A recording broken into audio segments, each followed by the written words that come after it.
go, Michael. We are live. How are you? I am great, Martin. How are you doing this morning? I'm doing great as well. Thank you very much, Michael. Hello to everybody else as well, and welcome to AGTP Daily. We go live every weekday at 11 a.m. Eastern Time to discuss the most important tech stories in the United States. Today, I'm going to try to get the day and the date correct. What is it today, Martin? Wednesday? Today it's Wednesday, the 20th of May, 2026. Let's get right to it, man. I want to talk about Andrej Karpathy has joined Anthropic. Yes, This big is a news. big news, really big news. And I want to talk about like our experience with Andre. Not that we've met him personally, but I do feel like there's kind of a parasocial relationship because of all the videos we've been watching him. Second, I'm going back to the well with Aaron Levie.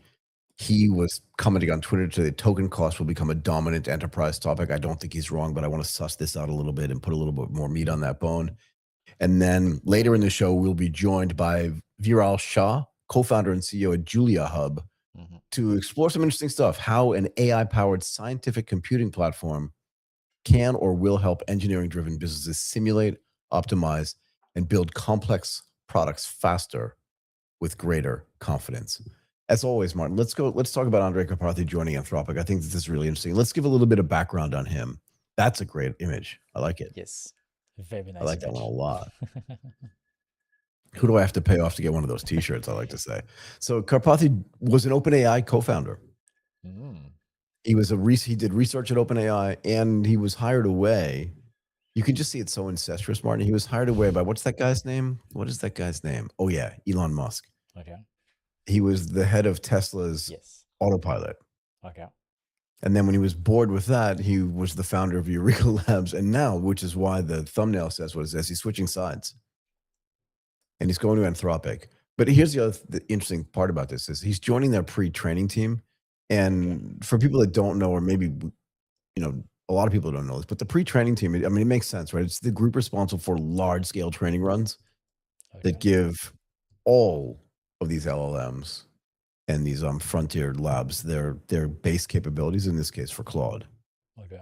And he's going to start a team apparently focused on using Claude itself to accelerate pre-training research. So he's getting back into R&D, which I think is actually really interesting. And one of the other publications, Gizmodo, which has been around forever, right? They're calling this like an AI Cold War, arguing that his move is not just technically important, but reputationally important. And you and I can talk about this for hours, right? Because we go back and forth on this. Anthropic is increasingly seen, and we talk about this all the time, as a place where serious frontier model guys go to do real work. Now, we can go over this again and again and again, right? But it's like, I don't think from a pure technical standpoint, there's a gigantic difference in talent or in skill, maybe we should say, between what's going on at OpenAI and what's going on at Anthropic. But if you're Karpathy, who's a serious dude, right? Remember we watched a couple of videos that you found that you shared with me, and then I ended up watching, and I was like wrapped, like I could not stop watching. He's talking about the deepest, most technical stuff, and I'm like, I gotta keep watching. Do you know what I mean? That's how good it was. Yes. But if you're that kind of dude and you're serious about R&D research and like, pushing the boundaries of frontier models, Yeah. do you want to be at a place where there's just so much noise? Or do you want to do R&D like in a library, or do you want to do it like, you know what I mean, on a soccer pitch or on a cricket pitch? Do you know what I mean? Because there's just so much other stuff going on. For sure. It makes sense. Sorry, go ahead. No, for sure. Like Andrew Karpathy has 2.5 million followers, right? Yeah. Himself, like personally, it's absolutely huge, right? Also, that he's been doing a lot of content, like podcasts or articles about how you as a developer and not like as a researcher, can deploy AI, can deploy agentic AI into your own workflows, right? So it's really interesting because he is not talking so much about like the super technical back end very complicated stuff, like for example when we had Daria from Cerberus on the show. This is technical, this is like the back end that nobody's No one's touching. talking about. Yeah. And it's really hard to talk about that because at the end of the day you don't put your hands big in chips, right? Yeah. But that's not what Andrew's doing. And Andrew is doing stuff around, you see, like how you can use Cloud Code to basically do something and use HTML as a good way to organize your contents, right? And this is something that you as a developer or me as a user can actually be interested in, right? And so it's not like too technical, too hard to access. And he has, I think, a really good community of people, of developers, of users who are following him for the type of content that he produces because he's talking to us, basically. So on top of being a great researcher, he has also a community of people who are actually doing something. And he has 2.5 million followers. So it's a big community. He's also, I think, one of the most loved guys, right, in tech. Like last time we were comparing like two two Sequoia talks, one with Boris, the creator of Cloud Code, and one with Andrew Karpathy, talking about pretty much the same thing, right? Like both of them, the titles were very similar, but Yeah. the video with Boris got like 200,000 views, while the video with Andrew had like 8 or 900,000, right? Yeah, I mean, Boris S- Charney was way less interesting than i- is it Andrew? i- It looks like Andrea to me, but you're probably right. It's probably Andrew Karpathy. Yes, yes, yes, yes. And so that's why like he is not only a great scientist, he's also somebody who has a community, who is followed, who is loved, and who I think is very influential in the tech space, right? So Yeah, and he's also been involved in like every kind of mm, piece of this, right? Like yes, research, applied AI, computer yeah, vision, autonomous driving. Do you know what I yes, mean? And you're right. This idea of his public technical communication, I think, is second to none in the yes, AI space, based on what we've seen for sure, right? yes, yes, yes, yes, yes. It's really it's interesting, it's easy to access, and he's been like talking about like Claude and how he uses it himself a lot. I don't know if he's using a lot of OpenAI. But yeah, to me, it's a really serious people. It's a really serious guy who is joining a very serious company. And so you're right. I think the entire narration, the entire story around Anthropic and OpenAI must help for sure when you want to recruit that type of high level people. Yeah, and also he's joining like one of the most important teams at Yeah. Anthropic. Yes. Yes. Yes. I'd Yes. love to sit in on some of the meetings in these pre-training meetings. I mean, these Mm-hmm. pre-training teams. Mm-hmm. Like, what are they talking about? What are they trying to accomplish? This is like the most compute-heavy part of this, I think, Yeah. because that's the thing that turns the model into the model, right? Yeah. Yeah. Yeah. Yeah. And that's the place that they want him to do. That's the thing that they want him to do. And for a guy like that who's like deeply into this stuff, and you're right, who's got a big following, I presume hiring people for his team is going to be simple. Mm-hmm. But again, just because of how famous, but also how well liked he is and how respected, I think is actually more important. Yes. And he seems like a no nonsense guy. Look, again, not to say anything bad about anybody else, but you're right. Those two talks, one by him Mm-hmm. and Mm-hmm. one by Boris, who's obviously very knowledgeable and very deeply involved in Yes. building Claude code, so very talented as well. Yes. Yes. Yes. Yes. Both of them. Yeah. But a little bit, I don't know what the right word is to say, like a little bit arrogant in the sense like people would ask him questions, he'd be like, no. Whereas Andrew, who's just as smart and maybe slightly better educated, would be like, let's think about this in a slightly different way, kind of thing. Yes. Yes. Yes. Yes. Yes. Yes. Yes. Yes. Do you know Yes. what I mean? Which is just a nicer way to say no. Mm-hmm. Mm-hmm. Mm-hmm. Mm-hmm. I don't know. No, yeah, exactly. Exactly. Also, like maybe it's really interesting, that he has this experience of actually using AI and building things and educating people right around how you can use AI yourself as well. Because Mhm. now that he's going into pre-training, he can actually say, okay, we need that basically, right? Like, this is what I want. This is what people need. This is what people want because I know how to deploy that. And that's the type of insight that you would need if you want to build the best next model, basically. What do you think about the investment banks used to do this before, and sometimes it happened in reverse, where like the guys would spin out of the investment banks, they'd start their own companies, and it was always like, whoa, these two guys are going to like dominate M&A. And at the end of the day, they ended up being like niche players. Hmm. Even some of the most famous M&A guys in like the 80s and 90s did this. Like Wasserstein Perella is a name that just comes to mind. Two guys, I can't remember where they used to work, but it doesn't matter. But in this case, like he's really famous. Hmm. But do you think this is one of those things where they're hiring him? What's the right way to say this? To kind of get the fact that like there's a famous guy being hired here, so we must be as important as we say we are? Or do you really think he's gonna like material based on the pre-training stuff that he's doing and the R&D that he's been responsible for in the past, but also going to do in the future, is materially going to change the way Claude code works based on its Oh, status right now? Do you know what I I mean? think if you put some power user closer to the model, it can't be bad. It can't be bad, right? And when somebody has ton of experience, use the product itself, build stuff with the product, knows the limitation, knows the problem, and now has a chance to actually solve them, that can be super cool. That I think on paper looks amazing actually. I think these are pretty much the people that you want, like closer to the model. Like Peter Steinberger when he joined OpenAI, he was like, yeah, now I can be closer to the model, right? Like So that's what I want. it's good for Peter Steinberger, but again, that was in February. We're now in May, and do we think he's made a No one even a knows. calculatable difference on what's going on at OpenAI? No one knows what Peter's doing at OpenAI. So Even the guy that we talked to, like we definitely don't, outsiders definitely don't know. But unless they're going to make some big splash announcement, it seems to me that he hasn't accomplished. I wouldn't say anything because it feels a little bit mean, but you know what I mean?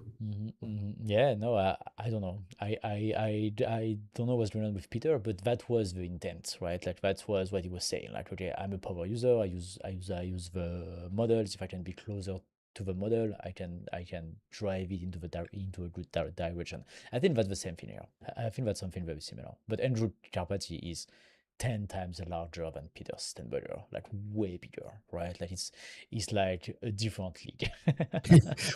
But here's the thing: like, what's he meant to do there? If you Yeah. just step back and think about it, what's he meant to do? He's meant to take Claude hmm to accelerate the pre-training research. Yeah.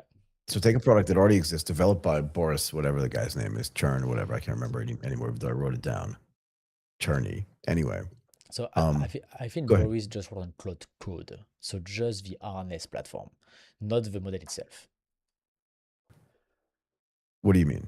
So you have like the model, Yeah, no, IQ, I know Sonnet, the and difference between the Opus, model and the right? harness. Yeah. But then the harness itself, that's what Provis is doing. It just build the cloud platform. That's it. So all the chat interface, all the automation, I understand. Not the all model. He's not yeah. responsible for the model. Yeah, Yeah, fair so enough. so Yeah, yeah. it, so it's Sorry. like he's building the ChatGPT interface, right? That's Right, it, right. to make it easy to use and to all the integration, but doesn't work on the model itself, right? So where here Andrew is doing to work on the model itself.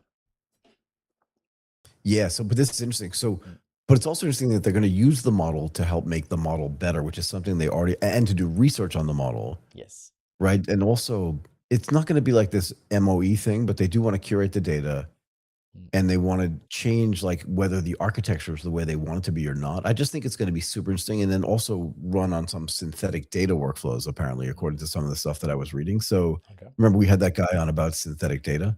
Yes. It was super So interesting. It was so really interesting. all this stuff is coming together. And I think the real key here is that maybe they want somebody to like systematically go in and figure out how, because it's recursive, right? If the model itself is then analyzing the model, which then builds the model, do you know what I mean? Like it is really recursive. And maybe that's not been perfected yet. So maybe that's one of the things that requires a lot more research, and that's the thing that he's going to focus on. Because that it seems to me that that's what the pre-training team would want to do if they want to make the model better, not worse. Yeah. Yeah, exactly. I agree. I completely agree. Which makes me think like we are seeing more and more people who are working on the next generation of models now, right? I think Yeah. this is not even like a what's it's not even like are we going to see a next generation? I think now we can pretty much be sure that they will be a V2 to AI, right? They will be like a new version, and it looks like there's a lot of people who are working on that right now. Then when is it going to arrive? We have no idea, right? But it looks like a lot of people are working on that. So is it going to be the MOE, right? Like which we consider the V2 compared to the LLM to the first generation? Mhm. Is it going to be something else? It looks like everybody looks works on that right now.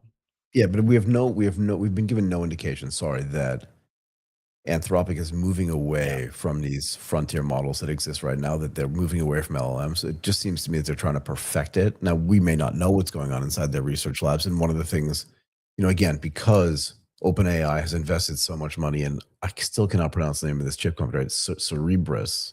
Yeah. I want to say Cerberus, but it's not that. It's Cerebras. And the way that they're building models based on those new wafer style design chips is just going to be completely different. Now, maybe one of the reasons why they hired Andrew Karpathy was to say like, okay, we can make this better, but to do that based on my R&D, we also have to change this thing, which brings up another point for me actually. So what do you think about that first? And then I want to bring up another point. Yeah, no, I agree. We have no information about what Anthropic is doing, and what do they believe is the next Mm. version of AI. But seeing what Anthropic does, they will either have a leak first, that's or say it's super scary, we can't tell you. or exactly, or they will say it's super scary, we can't tell you, right? And or we can't release it, or blah blah blah. So it's one of the two, right? Actually, there's one other choice, actually, Martin. The other Okay. choice is denying that they're going to raise another 30 billion, which is the only number they can raise dollars Exactly. at a $1.25 trillion valuation. That's their Exactly. third choice. We're not going to do it, and then Yeah, announce 3 weeks later they did it they did it. Yeah, just to fund his research. exactly. So yeah, Anthropic has a interesting communication style, let's say. So that's why like but I feel like we are going to see at some point a new way to do AI. Oh, I definitely think so. I mean, I'm happy to sort of plant my flag on that and make a prediction like right now or yesterday. I think we've already And spoken about it. But there's something else that's going on here, Martin. okay, tell me. And I want to put in the context of this. They can hire like the fanciest guy in the world, and Andrew's really good. Mhm. He's really good publicly. I'm sure he's really good privately. He's super smart. All the stuff he did at Tesla with the autopilot stuff, I think, is going to come in super handy here because nobody else at Anthropic had done that. Mhm, mhm. But what's the thing? And again, these are rhetorical questions. Let me just answer them for myself. You and I spent a lot of time, I think it was last night or the night before, talking about just how far behind it feels to us that Anthropic is in compute. So even if they build better models, Mhm, mhm. can they have enough compute, enough data distribution, and enough product adoption to drive this in a way that's actually sensible, right? Because no matter what he does on the model side, Mhm. there's still a distinction to be made here, right? So OpenAI still has probably more what I'll call retail customers, Yes. right? Like I think most people who don't do serious work Mhm, mhm. but are using AI are using ChatGPT, Yes. Yes. Yes. Yes. Yes. Yes. right? So even in Japan, they have a nickname for it. Okay. What is it? It's either Chatto-san, Okay. because they shorten everything too, or GPT-san. Okay. GPT Right? So they put the honorific son at the end of it, and it's like it's a little boy, right? That's funny. Oh, GPT-san. GPT-chan, koryattanda. It's just like, oh, this little boy ChatGPT did this thing for me with a little nickname. It's really weird, actually. Okay. You know, it's like a That's manga. It's like it's they turned it into a Japanese. manga. GPT-kun. Kun is like for a little boy. San is like for a regular person. I was literally on the phone with somebody in Japan a couple of days ago, and they were like, "Yeah, I use GPT-kun," and I'm like, "What? That's what you call it? GPT-kun. Kun, It- kun." It's Japanese. It's different. You know, like in Thai, if you say Nong, it's somebody younger than you. Yeah. Yes. Yes. Yes. Yes. If Yes. you say P, it's somebody older than you. Mhm. So it's the same thing. PGPT. PGPT is here, but in Japan, Chan is for someone younger. Kun is for a younger boy. So it's like, oh, Chatto-kun. Okay. Okay. Anyway, but putting that aside, um, we need to talk about: do they have enough compute, and will they have enough Mm. compute no matter how good this model gets? Yeah, yeah, Right? yeah. Maybe that's what they are working on. Maybe they are going to show us a new model that is so much more efficient that they fix their compute problem. Like if there is one company that really needs to work on that, it's Anthropic, right? It's Hmm. really Anthropic. So they have the money, they have the distribution, they have the demand. Maybe they are going to be the one like having a huge breakthrough in terms of models efficiency because they really need that right now, like right now. Yeah, and look, the other thing is that no one has solved the problem of chip supply on the inference side either, which Yes, is where yes. everything's moving, right? So Mhm. what are we doing here? Like, Yeah. it's great that they hired him, and I think it will have an impact on the models and stuff like that because he's unbelievable at researching. This guy loves to do research as well. Mhm, mhm. But the question is more from a company standpoint: do they have enough resources to actually do this, right? Because like hiring one guy is great, Mhm, mhm. but it's like hiring like a super great, I don't know, wide receiver on a team that has no quarterback. Yeah. It's like, who's going to throw him the ball? And Yeah, this no, is no. one of the things that I worry about. And I guess the next thing is like, there've been a lot of people that have left OpenAI. Mhm. And look, you and I talk about this all the time. I don't think it's because they're technically weak or because it's a nightmare there. I just think it's because maybe they just hired the best people, and those people are like, I need some more room to grow. Yeah.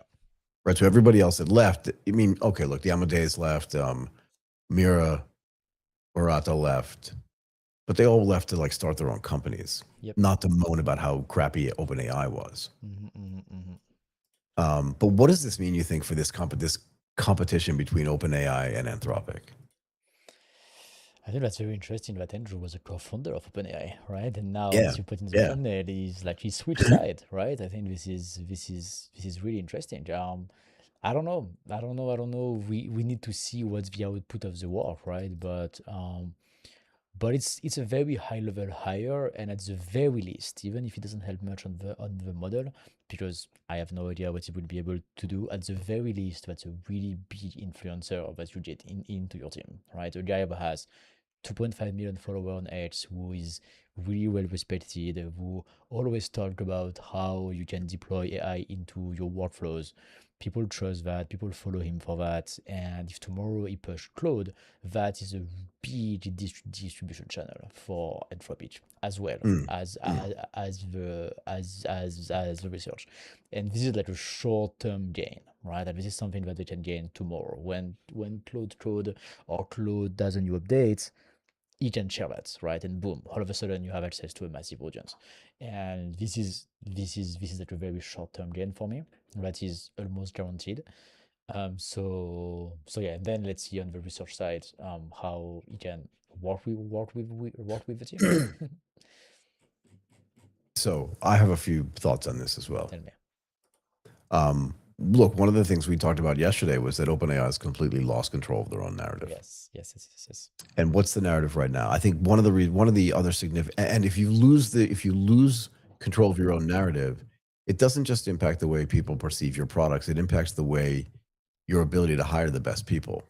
Yeah, for sure. So this, in my mind, the question I asked you was like, what does this mean for the rivalry? I think part of it is it strengthens this idea.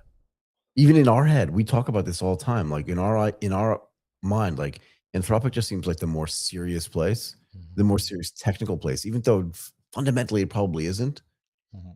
because they've completely gained control of their own narrative. It Yeah. matters, right? And there's this really strong developer identity around Claude, I think. And I know that there are people that swear by Codex, but I almost feel like 70% of the people that I talk to that do programming are using Claude or say they're Claude, yeah. using Claude. Mhm. Right. And I think it just reinforces this idea that like the serious guys, Mhm. and I think one of the reasons why the thumbnail looks like it does to say like he switches sides is because he was part of the other team. Yeah, he was part of it. Yeah. So he's also signaling to people like, I think I want to go to the place that's more serious, at least in his mind, whether it's true or not. Right. And I think that this is, every day or every week or every month, I don't know how to categorize it. Something big happens in the AI space that says this narrative is changing a little bit. And I honestly think that this hiring of him, he's super excited about it, but I do think this hire of him is really like very strategically important. Yeah. Mhm.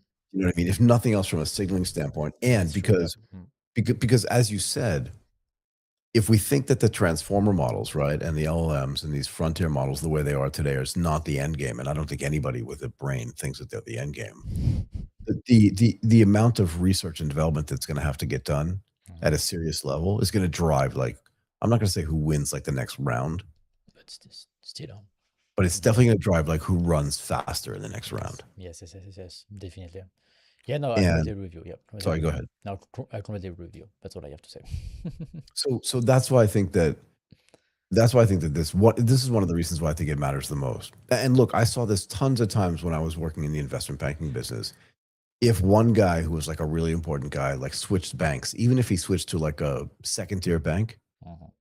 the likelihood that he was going to be able to take his entire team with him was just so much higher because it seemed like that bank was now getting more serious about the business in which they were operating. And I mean, I left Morgan Stanley because all my friends went over to Deutsche Securities, which was definitely a second tier bank.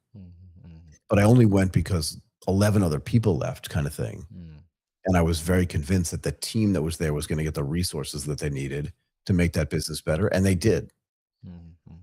So I think what's happening here again is they're hiring like, Yeah. it's the same thing. They're hiring a really important guy and they're going to allow him to build a team. And the idea is because of his reputation, plus the fact that Anthropic is completely in control of their own narrative, that it's going to be easier for him to hire like the next gen researchers in artificial intelligence, right? Because maybe what he doesn't want to do is hire all the people that have already spent most of their lives on the transformer models. But now we're going to do like whatever the next thing is. And it's going to be easier for him to hire because again, if you just look at the way he talks and interacts with people, he seems like I wouldn't say easygoing. I'm sure he's pretty intense, but he seems like fair, at least in the way he Yeah. talks publicly. You know what I mean? Yeah, no, completely with you. And that's another good news about Anthropic, right? Like another Yeah. one, Yeah. right? It's always like the difference between them and OpenAI in terms of communication is insane, right? It's staggering, right?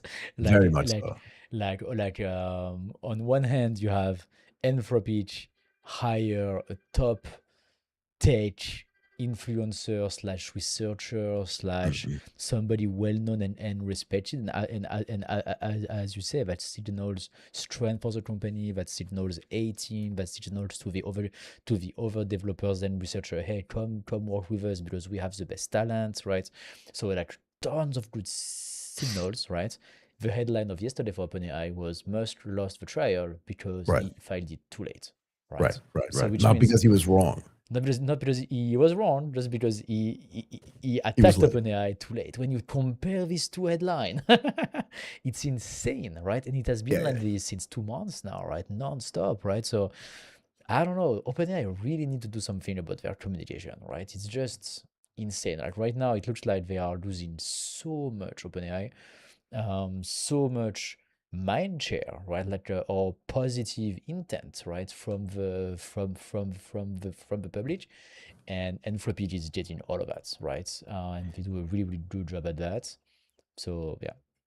So the flip side of this, though, Martin, as well, is that if Andrew Karpathy joining Mm, Anthropic means that their reputation as the more serious alternative from a technical standpoint, yeah. right, is highlighted and increased. Mm-hmm. Almost by definition, I'm not saying it's a zero-sum game, but almost by definition, you also have to say that it also means that you can create a narrative story. And again, this is where OpenAI is failing. I'm not saying this is true or not, but you can see a narrative being created saying he was a founder and he left, Yeah. right? John Schulman used to work there. He left. Ilya Sutskever founded Safe Superintelligence, so he left OpenAI. And Mir Great Moradi, team. who's apparently brilliant and was the head of research at OpenAI, also left to start Thinking Machines Labs. Yeah. Yes. So because you're not in control of your own narrative, not only is Anthropic on the flip side going, without saying anything, we hired it, but the message is we hired this guy, so we must be more serious. Mhm. The reason why he didn't go back to OpenAI, you can make the case again if you're not in charge of your own messaging, that he didn't go back because that place is becoming less serious, and in quotes you could just say, and everybody else is leaving as well. Mhm, mhm, So mhm. think about the negativity around hiring people, and I'm not saying that's going to be impossible, but like if you have to make a choice and you're doing Yeah, kind of next gen research, for sure. you ask yourself, where would you want to be? For sure. And this idea that all these companies are being either started or staffed by what I'll call the OpenAI diaspora, right? People that used to be there but have left. You know what diaspora is, yeah? The diaspora, the I just OpenAI love this word. diaspora. No, because we use this for India, like all the Indian Yeah, guys yeah, and yeah, gals yeah. that like live and work in the United States, the Indian diaspora, like you say it, Mhm. and it's generally a good thing. It's a great word, Yeah. but it means like you used to be based here. You're from here. Everybody knows you're from here, and yet you are living in another place and doing great things somewhere else. Yes, yes, yes, yes. Right. But the fact that he didn't go back, I hadn't thought about this initially, but like it just comes into my head. The fact that he didn't go back to OpenAI to do R&D, the place that he founded. Yeah. I don't think it's just a money thing because guys at that level don't care about money. They either have way enough money already or they're just not interested in like material things. Yeah. I don't know. He doesn't seem like a guy that needs to drive like a Lamborghini to me. Maybe he has three already. Yeah, Yeah, four. exactly. Or maybe you already has four. There's three of them. Exactly. But you understand the point. The point is that Yeah, no, no, I see, it's I see, not yeah. just a positive comment about Anthropic. It's Yeah. potentially a negative comment, not just about OpenAI itself, but about their ability. Because again, they don't control message, and I'm not suggesting as well that the technical skills aren't there, Yeah. but they're just not controlling the message enough so that people can go like, yeah, I think the tech skills are there, and the people that are left there are brilliant and love it there. So I'm going to go there and work there. Or I could go work for Andrew Karpathy, which seems completely stable himself, and the company seems completely stable. They're completely in charge of their message. The only question I would have is there enough? Have they gathered enough compute, or can they secure enough compute going forward so that I, as a researcher, can not only do the right research, but that my vision for what that research is going to come into is actually going to is actually going to work because there's enough compute and whatever else is necessary there. Yep. That's the big question for me. What do you think? That's the big question. I completely agree. So let's see how it goes with OpenAI. Sorry, with Anthropic in the next 6 months, right? I think next 6 months are going to be critical for them. I think the first test is going to be the implementation of their new policy on the subscription plan. Yeah. And in a way, you know what? Like, I just think about it now, but that's the first time that they say we're changing the rules in 1 month. No, normally what Anthropic did in the last 2 months was we changing the rules yesterday. So since yesterday, the rules has changed. That's what they have done. Like, they have been really reactive, really fast on changing the rules for the worst very often. When it comes to changing the rules of the subscription that you pay. Now they say we change it in a month. So what does that mean? I think my assumption is they are testing the market. They are testing the clashback. Is it small? Is it medium? Is it massive? If it's big enough, we don't do it. We have the time to cancel. That doesn't impact anyone. Everything's fine, basically. But if it's small enough, then we keep it. So that's why, like, it really makes me think once again that that's going to be the first step that is going to tell us a lot about compute, because it doesn't make any sense to stop doing that. Because I think everybody's gonna go to OpenAI, and so they are testing the water, and we will see by June 15th how do they believe like their compute capacity is compared to their needs, basically. Right. If they really need to kick everybody out, or can they cancel via the announcement they made 2 weeks ago? So again, another point that I want to make here is that it also points to, separate from the compute stuff and also separate from the hiring and from the reputational stuff, it also seems to me that they're trying to compress the speed with which, or the time within which, that the research actually gets done and gets implemented. Because the more recursive it is, the faster it's going to happen. And since he's good at that as well, maybe what they're saying is, not only are we trying to build a better model, but we're trying to build it faster. Yeah. Yes. Right. Yes. Which is good. Yeah, it's way better, and it's like more higher leverage, because they're going like, we're not just going to build a better model, we're going to build everything faster, we're going to iterate faster, and we're going to use the model itself to generate hypotheses around what that new model should look like, and then implement them and test them and then implement them. I wouldn't say in real time, but faster than we've ever been able to do that before. Yeah. Does that make sense? Completely. Yeah, and the last thing they're trying to do, and you hinted at this before, but just to say it explicitly, is they're trying to make, because they're constrained, right, on the compute side, at least for now. They're trying to diversify their compute, so they've done a big deal with Google for the TPU stuff, their tensor processing units. I still don't think it's enough, but maybe what they're doing, and you said this before, is they're trying to make each unit of compute more efficient, productive, and more efficient. Yeah. So right now they have an incentive, right? Like, if they really have problems with the models, they have an incentive to make their models much more efficient, right? Like, compared but to I think the that's others. the reason why they hired him. One of the reasons why they hired him. Yeah. Yep. Compared to the others who can just spend money and just, don't really care. They will need to be much more efficient. So that's another route for them, right? Like, just make the model better, more efficient, and they may be the guys who get the V2 of the models first, right? Because they have to. So maybe at the end, the resource constraints that they have may push for innovation for Anthropic, and they have resources, they have the team. It's a great point, actually. Yeah. They have the resources, they have the team, they have the love for the community, they have the client, they have the demand, they have everything, right? Like, the environment is perfect for Anthropic to innovate, right? Like, if they can do it, if they can find a new way to do things, I think they can get tons of market share and grow a lot. But that's a big if. It'll just be interesting to see how this plays out. And again, there are a bunch of moving pieces, right? This is one of the reasons why I thought this story was so interesting, because it brings up all of the stuff we've been talking about, and it manifests itself in one place, and that is, how much does compute matter? What does the future of these models look like? Are they going to be these LLMs and these transformer models? if it's so recursive, is that going to increase the speed with which the research, not just the research gets done, but the models get done? Like, can Claude itself make Claude itself even better? And that's the reason why I thought it was so interesting that they hired him. And there are a bunch of different things. And also, what's the impact on OpenAI from a hiring perspective, but from a talent perspective as well? I mean, like that guy founded it. So you would have presumed when he got tired, not tired, but of tired of essentially running his own company at Eureka Labs, you would have thought he was like, I'm just going to go home. But he didn't. He went to like the home across the street. But he did, right? Yes, he did.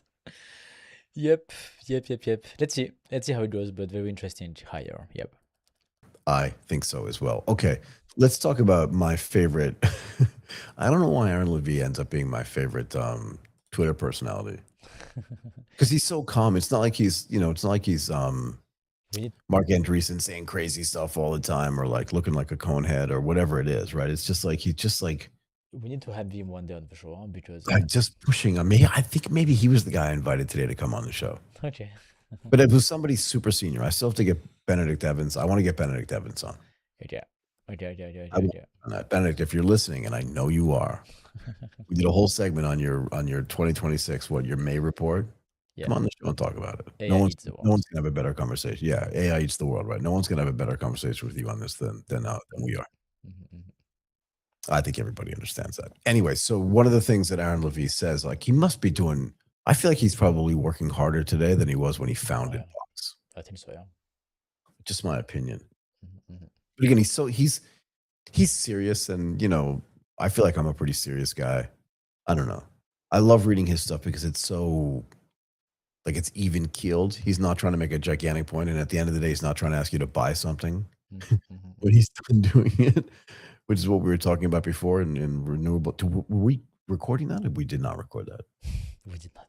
We did not, but you understand the point. Anyway, so his point here is this, is that artificial intelligence costs are shifting, right? The way software economics work. And it's interesting, right? Because like if you're the chief financial officer, you can't think in terms anymore of just like seats and licenses and stuff like that. Right? We're like, you buy a license of this thing, you give it to some guy, and then he can use it as much as he want. And the more people you hire that work in the same spot that use their own license. Like we did this with Bloomberg terminals at Goldman Sachs. You hire a new guy as a trader, he needs Bloomberg. It's $20,000 a month. You at least knew what the price was. But in this case, if you hire a new guy to do that, and you're just like, okay, everything you do has a token cost associated with it. Like, I don't think anybody knows how this works. And I think tell me I'm wrong, but I think this is the idea. It's like the new way of looking at this is based on tokens. Yeah. And I would like to know, and we'll dig into this a little bit deeper, but I would also like to know, like, how do they determine the cost of one token? Like, is that clear to you, Martin? From the model side, right? Yeah, in other words, from the model side, like, because what they're basically saying is for every, like a token is this thing, right? Where it's this predictive mechanism where it tries to guess, particularly in text and writing, what the next word is going to be just based on what the previous words were. Yes. Right? So if that's the case, how do they know what the next token costs? Like how far back into the compute, into the chips, into the energy and all that stuff do they go to say that token is worth X amount of somethings? Do you know? I don't know the answer to that question. So the only thing I think we know is that the smarter the model, the more it costs. So Opus is more relative expensive. thing, but how do they price it? In other words, why? Because we'll get to this in a second. But so everything you do creates some kind of metered consumption on a token, right? Everything. Yeah. So there's probably like a mix of two things. Like Opus, for example, compared to i2 is going to be slower, right? So we can attribute the slowness to more compute resources. So it will use more compute to generate tokens. And the second thing would be Opus because it's smarter and it's probably like a bigger model than i2. Means that they required more training, more data, more training, and so it costed more. Like the investment to build the model was also more expensive. So maybe like these two things together makes Opus at the end of the day more expensive than i2. So, but Sure. then like how they define exactly if it's $20 or $25 or That's my point. $30, I think it's I mean it's a complete black box. We have no idea. We I don't mean, know though, right? But do they but know? That's my point is, do they even know like what one token yeah, costs? Do it's they a really really good have an question. idea? It's a really good question. I don't think they have any clue neither because they don't have the time. They don't have the time because the models are moving so quickly, and also like the cost of a token has been increasing like crazy. Like GPT 5.5 like was like $180 for. I mean, no, sorry, GPT 5.5 Cyber was $180. Let me just confirm that. For GPT what? 5.5 for 1 million token. That's how they count, like in millions But of that tokens. this is the other thing that I don't understand, like in my head. I don't understand like what a million tokens get me. It's very tricky. Yeah. It's really That's my tricky. point though. It's very Yeah, it's just very tricky. So yeah. but here's the other monkey wrench. I'm gonna throw a monkey wrench into this whole thing if I haven't done that already. My point is like I really want to understand how they price it Yeah. because we talked about the $20 a month thing, the $100 a month thing, the $200 a month thing. But one of the other articles that I read when I was doing research on this for tonight's show was that it appears Mhm. that enterprises that are using this tokenization model and paying, whether they're paying OpenAI or paying Anthropic or frankly paying any other provider, is that the tokens that they're using are subsidized. So if they're building, right, and part of the reason why they're subsidized is obvious, right? It's still at the beginning of this. So Yeah, they if have to. if the model providers are saying, I just want to have as many users as I can, I'm going to lower my price below cost, apparently, Mhm. right? Or potentially, so that I can get the most users and then slowly but surely inch up the price, which we've already seen them do. We see Anthropic doing it pretty aggressively, as you said. Mhm.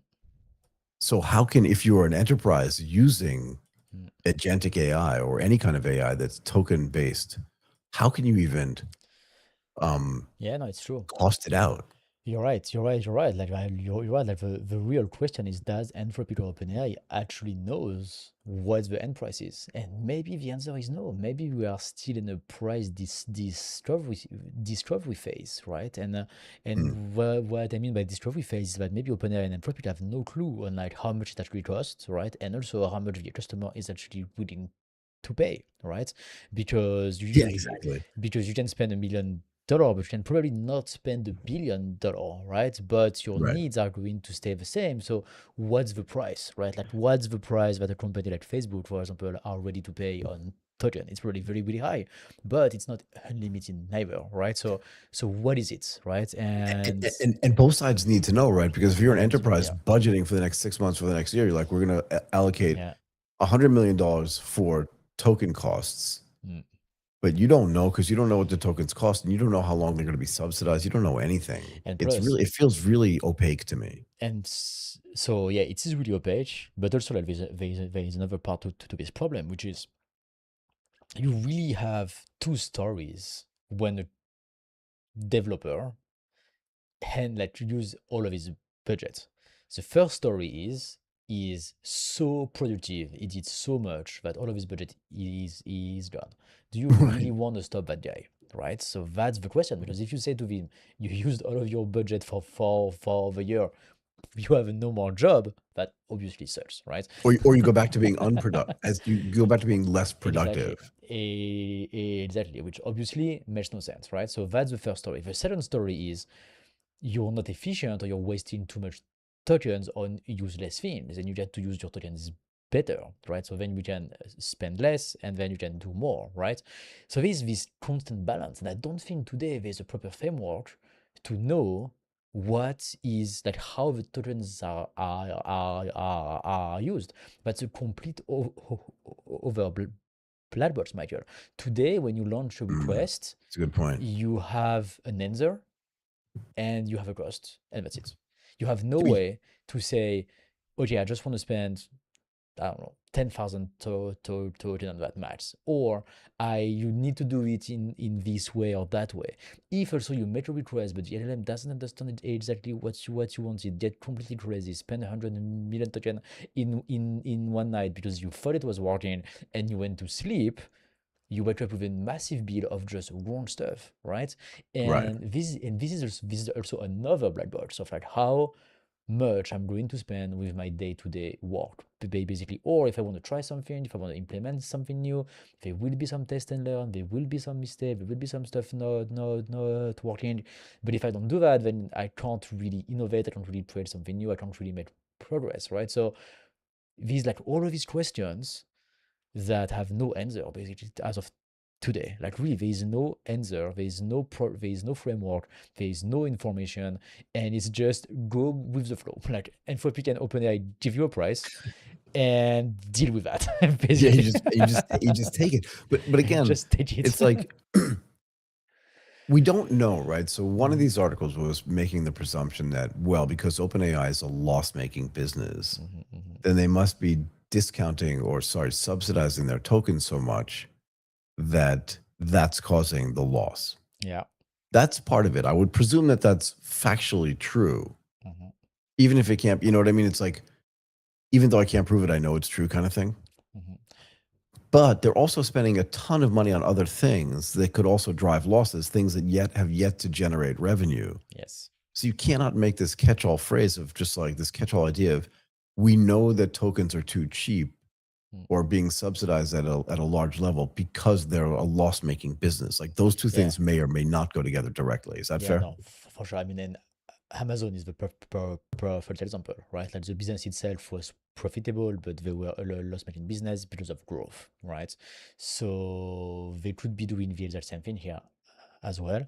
But the main difference here is that the cost of token and the profitability of one token, and actually what you have to pay to get your work done, is a black box. It's really, really, really hard to have any kind of idea of what your work is gonna take. Except if it's repeated tasks, like when you have a cron and you have one agent that does the same thing all the time. Sure, but that's very simplistic. Yeah, and it's very simplistic, because then you can measure how much token you use, and then you can implement guardrails, or you can also work on optimizing that. But that's a lot of work, so it needs to be like a big task if you want to spend that time. But when you build something new, you very often have no clue, basically, of like how you're gonna spend. And if there's a budget, if you have a ceiling, then that's a very different story, right?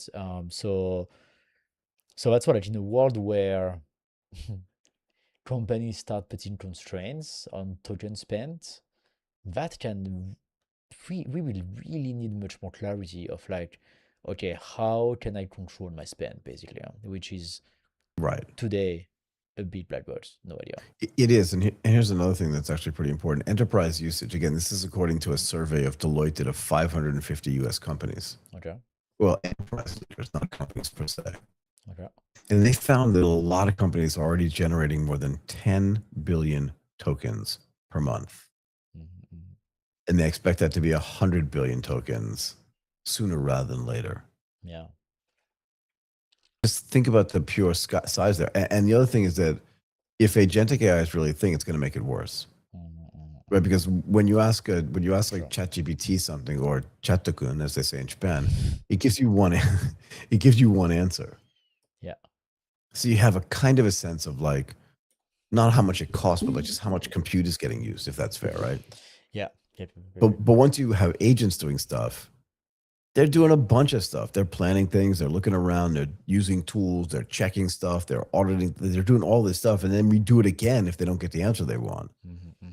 So it's like, what are we doing? And that could have massive token usage. And again, no one knows what it costs. Yeah. And also, like, when you want to build something new, right? Like, when you want to build a new feature, when you want to build a new integration, a new software for your business, right? Like, all of these things, like, very often, when you start, but you have no idea where you stop, because exactly. You don't know what are the 10,000 problems that you are going to run into. And every time there's a problem, then there is, like, extra token that needs to be used to fix it. But also, on top of that, the LLMs also make its own mistakes sometimes. So then when the LLM makes mistake, you also pay for it. And then you also pay to fix the mistake, right? And now you're talking about tons of spending that are useless and that are frustrating if you are in a world of resource constraints in terms of budgets. Right. So this is the other thing that I want to know.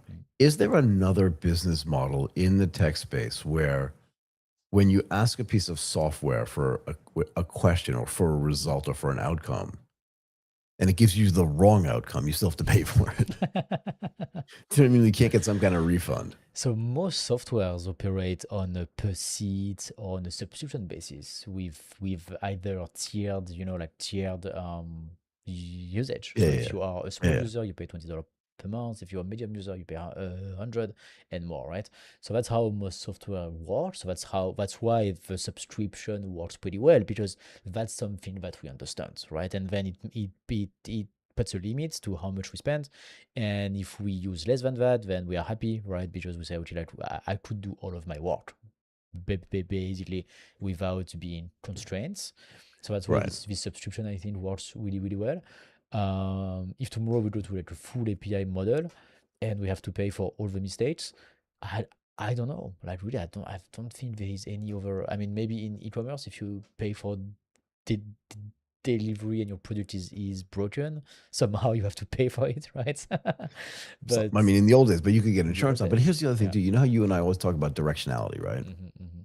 So we know that how do you say this? Like that the slope of usage is increasing Yes. for sure. And I don't know if you know this, and I didn't know this either until I started doing research on this stuff. But you know that Google does this event every year called Google I/O. Yes. It's going on right now. Yes. I did not know that. I mean, I know it now. Mhm. But they said that they are now processing 3.2 quad. They said this today at I/O actually. Okay. That they are processing 3.2 quadrillion AI tokens per month. So wait, that's billion, trillion, quadrillion? Yeah, it's a Okay. quad. So billion is two things, right? So Okay. million, billion, trillion, quadrillion. Okay. Wow. After that, I think it's gazillion. Actually, not really, but you know what I mean. It's Okay. just a lot. Okay. And there was only 480 trillion a year before that. So it's what, 8 times higher, 7 times higher. Oh wow. Okay. So it's not just that like more people are using it. It's just that everybody that's using it is using it a lot more. Yeah, and it's Google. So what's one of the smallest player? Anthropic and OpenAI are way bigger in terms Way of bigger. token usage. Yeah, Way bigger. way larger. So again, it just gets back to this question of like, we know it's one of the core costs of this, Mm-hmm. but how do I know how to modulate it? Mm. You know, again, not just for a CFO, but just like for a desk leader or for a head leader and stuff like that, right? Because again, the real risk here for these enterprises is, again, in the context of laying people off and saying that like it's going to be less expensive to use AI than it is to use people, like we're just getting back to this crossroads of where does that line actually cross on the graph? Yeah. Because we know what a guy costs, yeah? Yes, no, for sure. Yeah. We do. We have a price for hiring a new person or keeping a guy or a gal that's already in a job in. We know what that costs. Yes. But we don't know what it costs to use the AI. Like that feels weird to me, no? Yeah, we have no idea. And yeah, hopefully Anthropic and OpenAI have an idea, right? Like they have a plan. And they know how much it costs to actually serve, and they know the economics properly, or at least they try to get them right as soon as possible. Yep. Because yeah, like that's true. Like if you are a large enterprise and you need to budget for that, like even in our super global big company of Undercover Media, Oh my God. budgeting has been hard the last few months.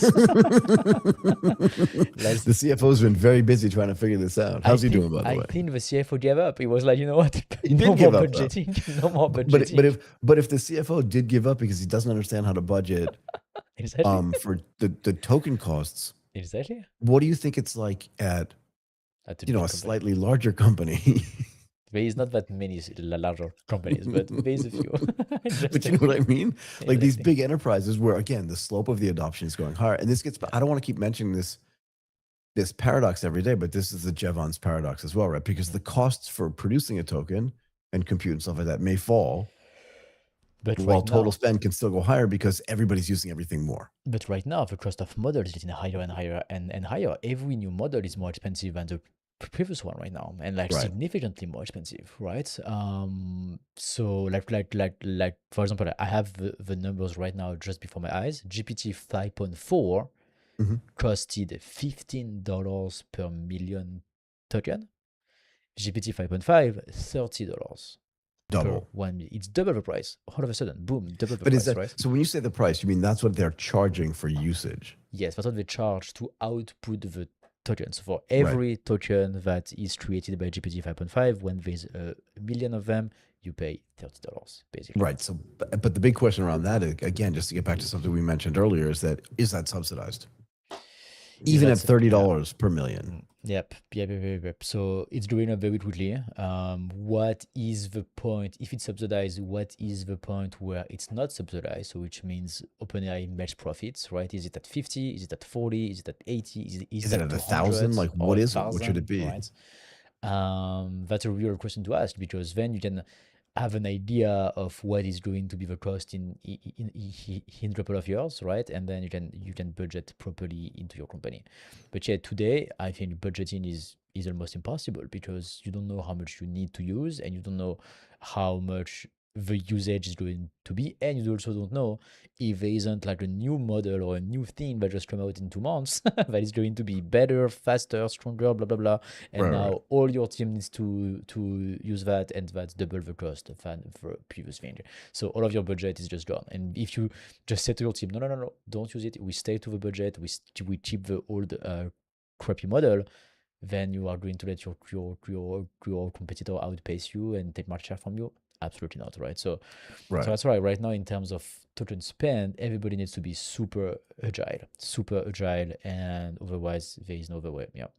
So maybe there's a way to look at this, like, because I think a lot of CFOs are going to have to figure out, just like our CFO, who's incredibly talented, by the way. Sure. He's the best. I mean, maybe better than some of the even for sure slightly larger institutions. And our CFOs, even him gave up. So imagine the complexity of the task.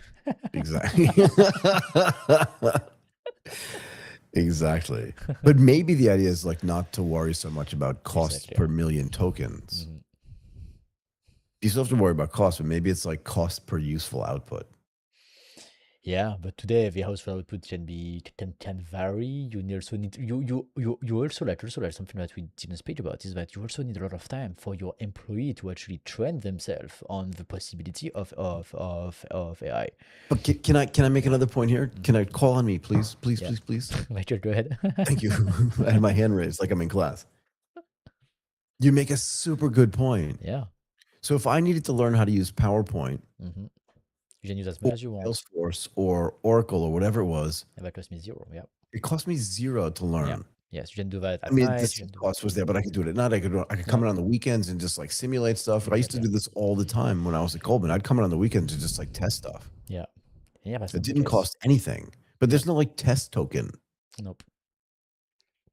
I don't understand this pricing model. Sorry, go ahead. So you have the subscription plan, right? You have you have a subscription plan on Cloud Code or Codex, where you can use that for testing, and then that has like a hard stop, right? Like a $100 or $200 hard stop. So that's like the limit that you can spend per user, I would say, for testing and for learning. But yeah, if tomorrow you don't have the subscription and you go full API, then the test can be crazy expensive. Like the test and the learning can start to be crazy expensive. And once again, like you really need to find this balance, because every test you have to pay, but like how much you want to kill creativity as well, right? Like it's like you are penciling, and every time you do like one trade, like one thing on your board, you have to pay, right? So if you want to do like a whole new thing that requires a lot of penciling, you are going to double think about it, because you have to pay for every little thing. So at the end of the day, that kills creativity. You are going to start optimizing. You are going to start, do I really want to try that? Do I really need to build this feature? Like, do I really need to spend this money, or can I keep my budget for doing something else? And a lot of things you need to get solved here, right? So the cost of compute is going to have to get lower. The cost of tokens is going to have to get lower. Yes. People are going to have to get trained in a way that doesn't cost money. Yeah. And you're going to have this. So I personally think, and we can go back to this as well, is that the unemployment apocalypse is not coming, because it's more likely that AI is going to get fired than like a bunch of guys are going to get fired, because AI is way more expensive and harder to train. Yeah, no, it's true. So yeah, I don't know how that's gonna work. But yeah, this is a big question. And I think CFOs of large companies like Undercover Media and above. Yeah. Not too many companies above. But the few that are there. Yes, must be NVIDIA, Microsoft, Microsoft, Apple. Apple, not sure, but You're not Nvidia and sure. Microsoft, yes. But yeah, no, I really wonder how this is going to work. Let's see, let's see. I'm curious.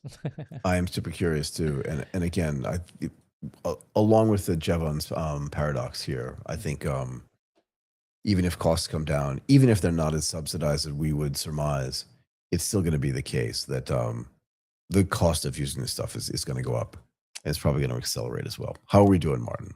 I think we are doing great, Michael. I think we are doing great. Are we ready to transition to our amazing guest yet?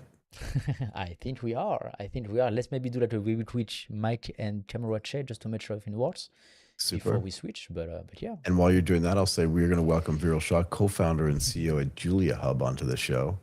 Can you hear us, Viral? Okay, perfect. You can hear us properly. Everything's fine.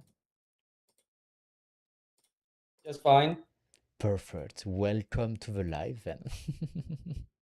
It's great to Awesome. have you here. How are you doing today? I'm doing great. How And about you you can hear guys? us okay. Okay, let's do this thing. Yep. I I might will. have another I colleague could not join be me. better. Yeah. It seems like there is a Really? slight delay between the audios, so I'm just gonna pay attention to that. Oh, Okay. yeah. I will try to go as slow as possible. Look, let's do this thing, Martin, okay? Yes. So, Viral, I really appreciate you coming on the show. We wanted to have you here because we wanted to learn how AI-powered scientific computing platform can or will help engineering-driven businesses simulate, optimize, and build complex products faster and with greater confidence. But before we jump into kind of the meat of this, maybe you can tell our audience a little bit about the important work that JuliaHub does. Yeah. First of all, I'm delighted to be on the show, so thank you for having me. JuliaHub is Thank you. a company that was a company that I founded along with some of my co-founders, Jeff Bezanson, Alan Edelman, Stefan Kropinski, and Deepak Winchi, Ken Fisher, six of us. And it started out coming out of MIT as this open source Julia language project. I'm not sure many of your listeners might have heard about it, but the Julia language is an absolute success in the world of science and engineering. It's an open source project, so anybody go and type Julia into your browser and put download Julia. Otherwise, you might get Julia Roberts or something. We'll put Julia, download Julia, and you're going to get a free download. And you can start using Julia right away. And so that's how we started the company, with this open source spin out from MIT. But then over the years, as we started talking to our customers about what they do, like customers like Boeing and ASML and many of our early users, they really wanted to like not just have a programming language to work with, but they wanted a modeling and simulation, like an engineering software tool. And so even though Julia is used by a Yeah. million users worldwide, they said like, hey, if you use Julia and make the best engineering tool, we would like to be customers. And that's kind of how we started working on our diet product. And we'll speak a little bit more about that, as you mentioned. Absolutely. Can we dig into this now? How is AI? I mean, it's always seems to be, at least in the last 6 months, like the elephant in the room here. How is AI itself changing the landscape of scientific computing and engineering simulation? So how does that fit into all the stuff that JuliaHub is doing for clients like you said, like Boeing and ASML, that wanted an ability not just to have a language to do this, but to actually have an infrastructure and a system to build it? Where does AI fit in here? Yeah, that's a very good question. So the AI revolution has gone through so many different phases, right? And For sure. broadly, there are two major things that AI is enabling for users for scientists and engineers. The first thing is generative AI, right? So Claude Code, I'm sure everyone's following it. It went from $1 billion in revenue last year to 40 billion this year. And why does that work so well, right? Right, it's insane, right? It's the fastest growing company in history or something. And Unbelievable. sort of have these agents that are just writing software for you, and have really sort of reduced the barrier of entry for anyone to learn how to write software. And the reason it works is because a tool like Claude Code is generative AI. It generates some code, a program, and then it uses an Yep. open source compiler like Python or Rust or C++ or Julia to compile that program and then run it, right? And when the program runs, you can verify its output and then kind of improve it as you go along, right? You go in a loop. And when it comes to designing hardware, the question is, what does that loop look like? Well, the loop in when you design hardware is about coming up with the design in the form of a descriptive program and then using modeling and simulation to simulate the hardware.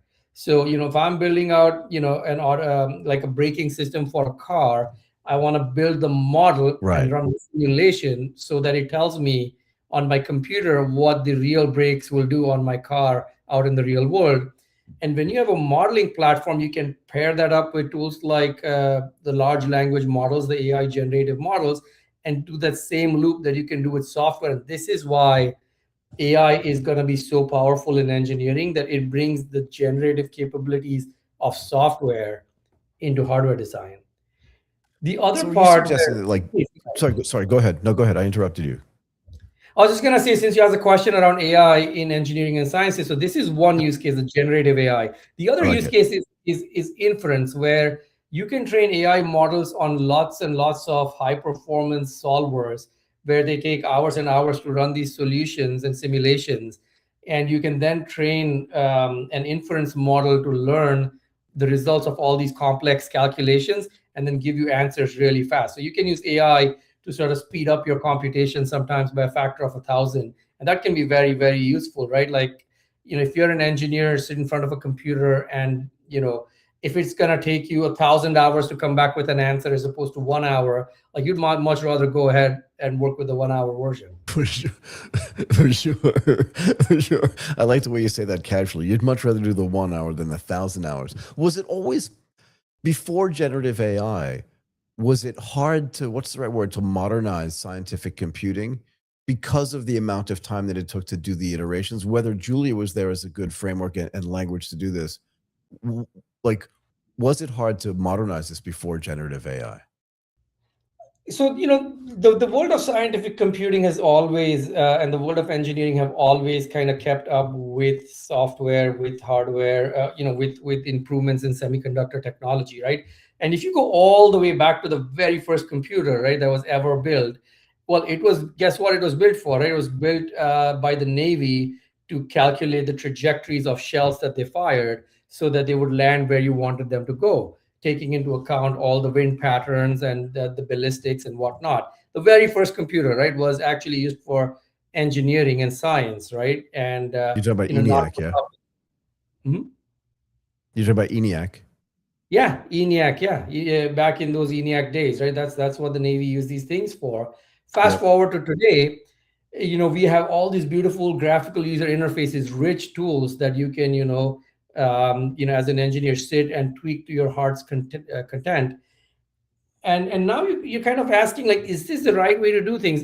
Should I be sitting staring at this blank screen, drawing, like something that is equivalent to a PowerPoint diagram, right, in order to describe my Right. my system? Or can I just give it an English language description of what I want to do? It's the engineering that is the important part, not the fact that you're using your mouse and clicking around in a user interface. That matters, right? And engineers spend hours and hours building these systems by hand, which could potentially be done by generative AI. And so it's just the sort of next in the step of capabilities that are coming online, and it's going to drive autonomous engineering. Like, we can already see that happening. So that's what I want to know. Like, how does it change the way engineers actually work? Because you're right, it's almost like two stages. It's like, here's what this thing should look like from the generative AI design phase. But now that we know what it looks like, then how do we engineer that thing so it's actually useful, right? Is that fair? So if that's the Yeah. case, there's still going to be a place for the AI to help you on the engineering side. But how does it change the way the engineers work? And then what sort of productivity gains do they get from that part of this process as well? Yeah, so let me give you an example, right? A very Please. concrete example. So NASA in the 90s designed this thing called the HL-20 lifting body, and they open sourced everything, right? So the whole design, all of the sort of all the detailed designs, right? Like were open source for this lifting body. It was supposed to be this thing that actually took supplies to the International Space Station and back, and they never ended up actually building it. But like I said, they put it out in the public domain, and you can actually download it and see all the aerospace data and all the fluid, the CFD simulations and the wind tunnel testing data and everything, right? And so they put out this detailed design. Interesting, yeah. And like we had an engineer in our company, one of our most talented engineers who worked on this project, and he knocked it out in a matter of weeks, right, in record speed. Today, a couple of years later, we pointed the dyad agent at it, and it knocked it out in an hour without any human input. It just, you uploaded the PDF in, and it's one of those PDFs which has been scanned, like it's not even straight, right? Like the tables are like that, right? Like right. I'm with you. It was probably first a fax that was sent to like a bad fax machine, and then it tilted, and and that's what the PDF looks like, right? And the AI agent is able to read the requirements, gather the data from it, gather the models, and then translate it into dyad, build the system, and verify it, right? And so what we want engineers to do is that the dyad agent is a partner of the engineer, right? Instead of the engineer sitting and writing code and drawing diagrams, we want the engineer to think about what it is that they want the product to be doing, and thinking more about the engineering rather than sort of all the other sort of painstaking, like repetitive, tedious, error-prone kinds of coding that you need to do to get to that stage. So this brings up another really important question for me, and that is, again, there's this generative design phase, then the engineering phase that says, like, can we actually build this thing in a way that makes sense and that's reasonable? But if you can if you can load these specs, this PDF, as you said, give it to an AI agent, and it can figure this thing out in an hour, what is the impact on the ability for engineers and engineering teams then to innovate products that may not have been able to even be designed before, because it just would have taken way too much time and would have been way less efficient? Does that make sense? In other words, sorry, go ahead. No, I think you're asking exactly the right question. Right? Many products do not get designed because the cost of design is too high. And now when you bring down that cost of design, like you just look at all the excitement, right, that's happening, the cost of design is coming down. You need much smaller teams to design products. You can design them in much lesser time than you used to. And you have things like additive manufacturing, right? You could, in theory, press a button, send it over to a 3D printer, and it's even maybe going to actually manufacture this thing for you. And so the entire design and manufacturing cycle is getting compressed in ways that we could not even imagine, even 5 years ago. And that's kind of, going to drive a whole new sort of, a whole new sort of period of innovation in engineering and hardware design. And especially in the United States, right, we talk about like bringing manufacturing back into the US, right? Onshoring of US manufacturing. You're going to build our chips, right. You're going to build our planes, You're going to build everything. And this is how it's going to happen. It's through technological advantage and through technological progress, not trying to redo everything that was being done 30 years ago. And we're not going to replicate what happened in China out here in the US. We got to have to figure out a new way of doing things. And it's always going to be technology driven out here. So this brings up, again, another really, really good point. And this is based a little bit on a conversation that Martin and I were having earlier. But the genesis of this is Aaron Levie, who's like one of my favorite people who posts on X, wrote this entire thing yesterday about how token cost is going to become really important for enterprises. And I think token costs are also going to become really important for engineers, particularly when they're iterating and doing new designs.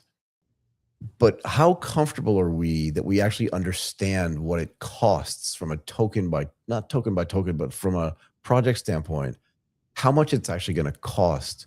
You know what I mean? Like how many tokens that action is going to consume, and then how do we budget for that properly? I mean, maybe that's not a question for you. It's more of a CFO question, but still you have to think about this in the context of, sure, the agent can be way faster, but what is the cost benefit analysis to the time versus cost of the token as well. Does that make sense? That's you're absolutely right. And like I can tell you in my own company, right? Like the cost that we pay for tokens has gone up 10x in the last 3 months. And it's not out of control yet, but now it's getting to a point where I'm like, okay, like we gotta like pay attention to this. And are there ways to sort of, be more frugal about this? But I think if you look at sort of the technology roadmaps for the hardware, for the silicon that's going to come online over the next 2 years, I think you're going to see the price per token crash. Because at the end of the day, it's about chips and energy, and the roadmap pretty much clearly shows that those prices are going to crash. I think the important thing is to think about what you can do today and don't get into the token maxing and sort of all the other sort of disincentives, right? Like many companies put this sort of incentive like, oh, in your annual performance appraisal, I'm going to see how many tokens you consumed. And that's a sign of how much AI you're using. Well, now you're encouraging bad behavior because people are just token maxing. No, we don't want that. We want you to focus on your job and use AI in a way that actually helps you do your job better. And yes, there is a certain cost of tokens we are going to pay. And there is a certain cost that, if we didn't have those tokens, you would have had to spend more on labor maybe, or we would have had a larger team. And the dynamics of how companies build teams and grow and design products are going to change, and there's going to be a budget for tokens.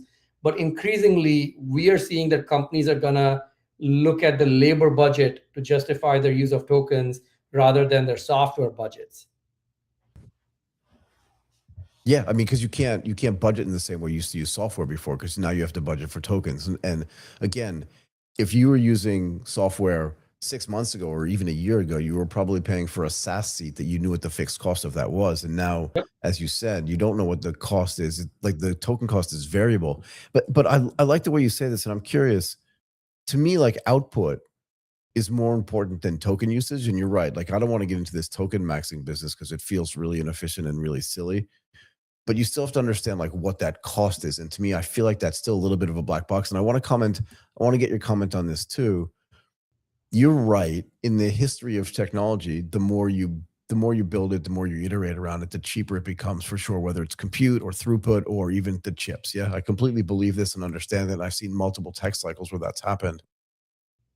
But in this case, I'm sure you've heard this inside your own company, and I'm sure it's buzzing around like California everywhere, but Jevons paradox is like a real thing. Yep. And the cheaper it gets, the more usage you're going to have. So it's like you got to have a balance of like, even if it becomes 10 times cheaper, if you use it 100 times more, it's going to be more expensive, right? So how do you balance that as well, particularly when it comes to this design stuff? Because engineers, like you said, we've already agreed that like some products didn't get developed because the engineering costs were just too high. And now we think we can get better products, more efficient products, more cost-effective products. But how do you balance all this stuff that's going on? Because there are a lot of moving pieces. Yeah. This is a very complex problem, and there is unfortunately no easy answer to it. Yeah. But I like to think of it as kind of dipping into the labor budget as a software budget, like you said, SaaS, right? Like you have a new employee, you buy Microsoft Word for them, you might buy Slack license, you might buy Google Suite, right. a fixed set of things that you buy for them, right? You buy some simulation software as an engineer. That that's still a fixed budget, right? Like I got $20,000, I buy them a nice computer, I get them access to a cluster, all that stuff, right?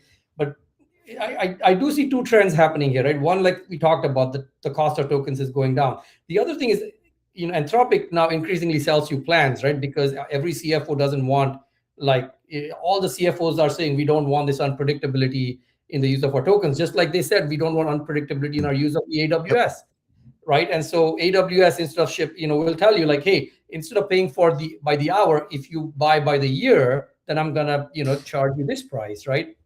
And you similarly have plans for tokens now, right? And at JuliaHub, we buy our Anthropic licenses on plan basis now, so that we, the costs are predictable, like the amount of work that an engineer does predictable.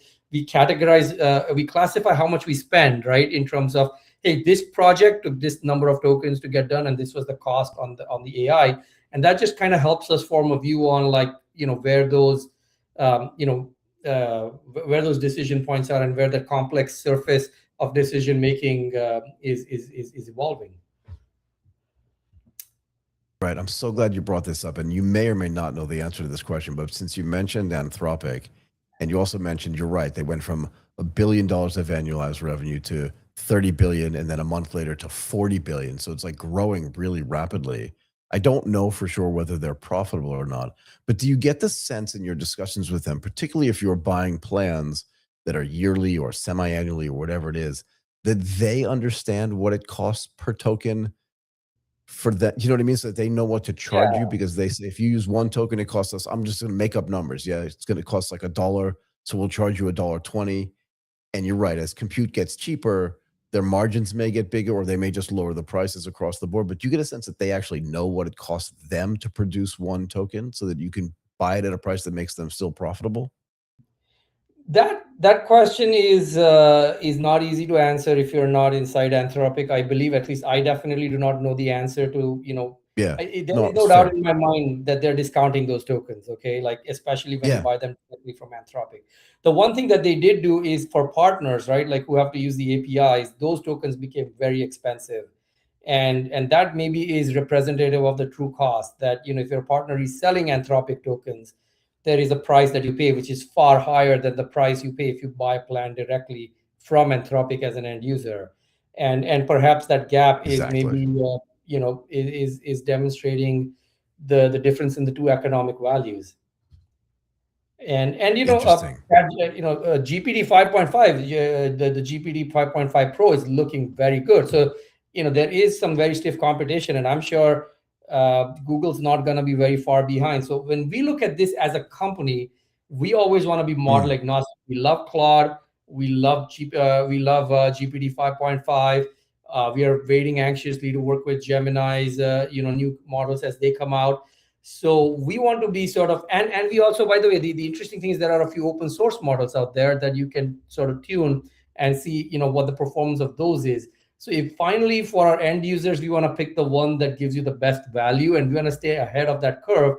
But I do feel very strongly that this competition is going to keep everyone in line. It's going to keep sort of token prices constantly coming down. Yeah. What does it look like in the engineering world, right? Where you guys are operating, from a model maturity level, right? So in my mind, I feel like the transformer models in the current state where they're in is just like the earliest stages of this. And you're right. Like obviously 5.5 is way better than 4.7. Right. But still, we're still dealing with probabilistic models as opposed to deterministic models. And I spent a lot of time, Martin and I were in Singapore this week, so last Saturday and Sunday, talking to people in the AI space. And one of the things we found is that there's all this innovation going on in the model space. And I'm curious if there are sort of MOE specific, right? So mixture of experts specific models that are getting built for the engineering space itself, so that you can then look, so then the things you have to do don't have to go through the entire model to get just to the thing that you want, but it can go to the MOE part of the model that's specifically designed for the stuff that you're trying to do. And in that sense, lowers the cost as well across the board, because it doesn't have to use the whole model to do it. It just uses the tagged part of the model that ends up being the MOE thing that's associated to what you guys are doing. So there's a lot of innovation happening in those domains, right? And even the big model providers are fine tuning their models or their offerings to be specific to provide industry specific solutions, right? But where we focus our attention is not sort of on the model structure, but is on the dyad compiler that works with the dyad agent.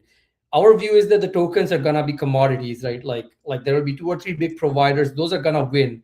You have no business competing in that area if you're not like all the way out there, on the frontier, right? So building a foundation model for physics is something a couple of the labs are trying to do. We think that is a very hard approach, but the approach that we are taking is let's focus on building the dyad physics compiler, right? Like let's give all the LLM tools the physics knowledge that they don't have. Right. So, for example, like if you ask the AI to solve, if you just go to ChatGPT and say, "Hey, build a braking system for me," it might build one for you, but it might melt your brakes if you actually put it in, right? Like it might mount the disc, it might sort of wear out the pads, right? Like it may just kind of appear correct, but not actually be correct. But when you pair that with a physics compiler, which is going to look at the system that you design It's going to substitute in all the equations. It's going to look for conservation of mass, conservation of momentum, conservation of energy. It's going to make sure that all the physical laws are verified. Now you're beginning to trust the AI, right? That's to your question about the stochastic nature of these things, right? If I ask you the same question tomorrow, it's going to give me a different answer. But if I give it the guardrail of a physics compiler, right, that is fully verifiable, where you could go in and audit all the steps that it took, now you can trust the output of this. And this is what our customers are telling us, right? That they need trust, they need validation, right? They don't want something that's 99.99% accurate. They want something that's 100% accurate. No. Like in the physical world, safety is paramount, right? If my Netflix movie stops streaming, okay, right? I wait for it to buffer. Who cares? But if I press the brake pedal of my car and it doesn't stop, that's even one time out of a million, that's a problem, right? And that's the world we operate in. So customers are very, very safety conscious, correctness conscious, and so they love this approach of a validated physics compiler that is paired with the generative technologies, so that you get sort of the best of both worlds. Is there a space for JuliaHub to operate in the construction or the building businesses as well, which is also heavily engineered? Yeah.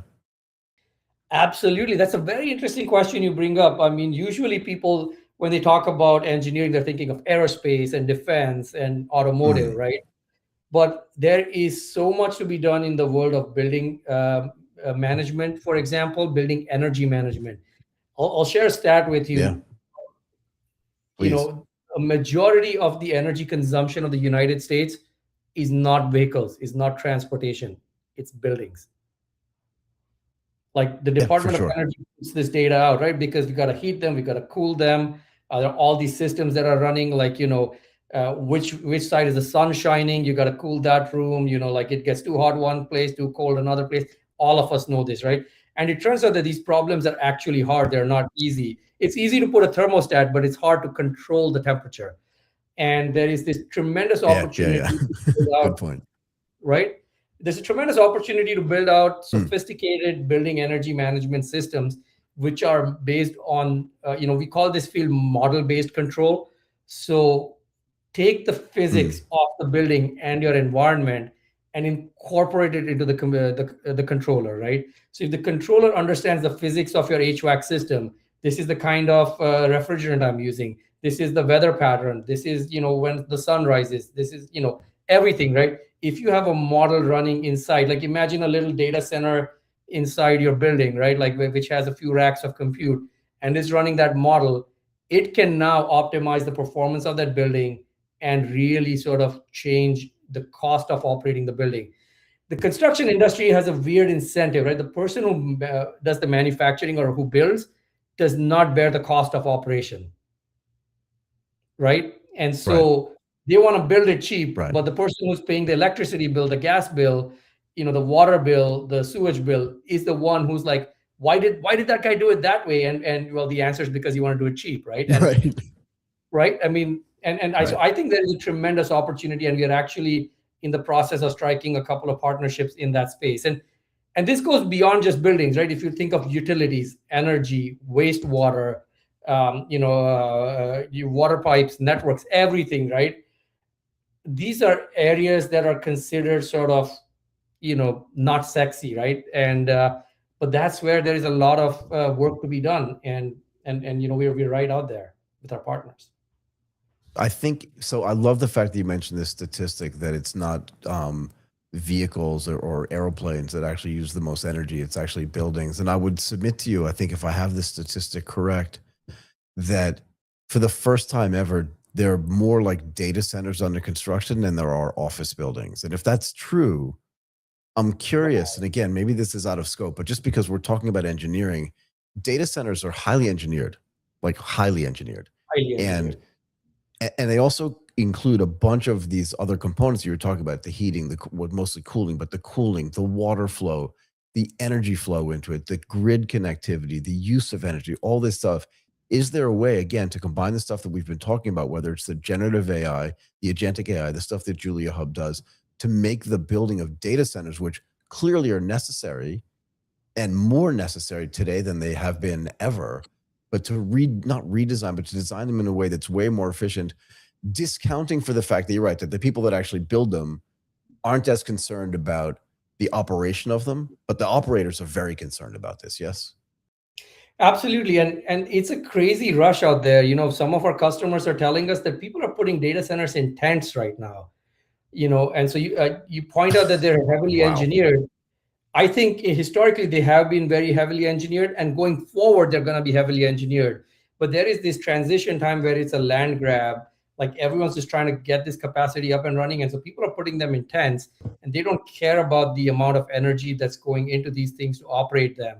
But next year and the year after, you know, these questions are going to come back and haunt you, and you're going to want to sort of, you know, get those cooling charges in, you know, in control. You know, get the water cost in control, and that's when these things will have to become engineered.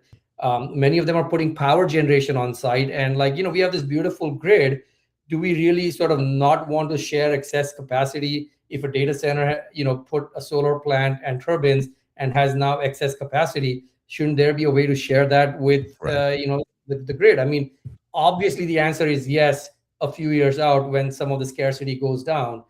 But data center, so one of our major customers is actually a data center, and we are actually building a digital twin for the operation of the data center so that we can model the airflow and the heat, you know, because these GPUs generate a lot of heat and these hot spots, and you want to efficiently remove that heat. Yeah. The goal is to run the data center as hot as you can, right? Like that's the problem, right? And you want to spend the least amount of energy. Right on the edge, yeah. Right, you want to run right on the edge, right? And that's what people are looking for. And even though this year, next year, they're going to look past these things, this is going to be an important problem that everyone needs to solve. And the only way you can solve it is through a system simulation and a digital twin approach. So you can't just solve the problem in the, you know, in the airflow or in the thermodynamic space or in the cooling space or in the water flow. You need to model all the physics that are relevant for that system together, and then come up with a strategy to run your controllers such that it's going to give you the optimal outcome. And, you know, when you buy an HVAC machine from Carrier doesn't know you're going to put it on a data center, right? Like you might be putting it in an office building, right? They don't care really. Right? Yeah. And if they knew that, they would build it differently. But this is where solutions are becoming, you know, the software that sits inside your air conditioner is now going to be as important as the hardware itself going forward. So do you think, you brought up a really good point, and I'm sorry to take up so much of your time today, but the topic is just so interesting. Do you mind a little bit more? Let's keep going, yeah. Okay, so is there a way, because now the technology that we're using is so connected, right? Is there a way, because you mentioned this, like Carrier doesn't care if you put that in an office building or put it in a data center, but the usage methodology is going to be completely different depending on where that thing is placed. And you're right. We talked before about how, you know, it just, things were getting designed because they were easier. I'm not saying easy, but easier to design in a certain way because the technology didn't exist to do all this sort of generative design and all these iterative designs. But does it make more sense now for the data center companies to work together with the HVAC companies and sort of co-design these things using something like an AI-enhanced JuliaHub, so that the output of that air conditioning unit or the cooling unit, whatever you want to call it, that HVAC, is actually purpose-built now for a data center, as opposed to you can use it in an office building or you could just use it in a data center. We don't care. That is exactly what is going to happen. So, you know, Jensen Huang just announced a sort of a collection of partners to come together on data center design, exactly along these lines at the last GTC. Many of our customers are HVAC vendors. In fact, yesterday we released the Diet 3.0 agent, and we demonstrated the complete simulation of an HVAC cycle, including the two-phase flow that happens inside, and exactly how what energy goes in and how the heat is removed and all of that stuff. So we are beginning to put out these tools that are out there, but I think the industry will come together to standardize on some of these solutions, because this is not an area that they're going to compete in the long run, even though they compete on that today, right? Eventually they're going to compete on workloads and cost per token, right? They're not going to be competing on like, you know, I bought a Carrier and you bought a Daikin, right? For example, like they'd all won these solutions together. There's a bigger question that it's not just carrier, right? Carrier or Daikin would be just one of the components, right? When you build a data center, you buy equipment from so many different vendors. It's really kind of like, in your house, right? If you think about it, like you buy a Ring doorbell, and then you buy a Nest thermostat, and you buy camera from someone else. And like, some of these devices talk to the Apple phone and some of them will not. And, if they all had one picture of your home, you could have such an amazing experience, right? Like a garage door opener might be a MyQ, right? These are all over the place, and they don't have a common software architecture to work with. And this is the same in a data center. Your power generation does not know about your cooling system, does not know about your water management system. And each of these vendors comes with their own software that optimizes the performance of their hardware. But someone needs to sit on top of all of that and look at the total performance and the total cost of ownership. And this is where I do believe that So this opens up this. Yeah, I was going to say this opens up a gigantic opportunity. I wouldn't say for consolidation, but for, as I said before, like this much larger and deeper partnership, because your HVAC should know what your other industrial components are doing, so that the energy dispersion among those components can actually be better managed by software, right? It's like the elevator software is just managing the elevator software, but it's still using electricity. It still needs to be cooled, but it's probably not sending any information to your HVAC, but it should be. And in this way, these buildings could be way smarter. When I say buildings, I'm talking about the data centers as well, way smarter if there was this sort of a higher level of control from a software perspective that connected all of the components and all of the machinery inside of those data centers. It seems that they could be way more efficient. Is that fair? Absolutely. I think the word you're looking for, like you said, maybe is not consolidation, but coordination.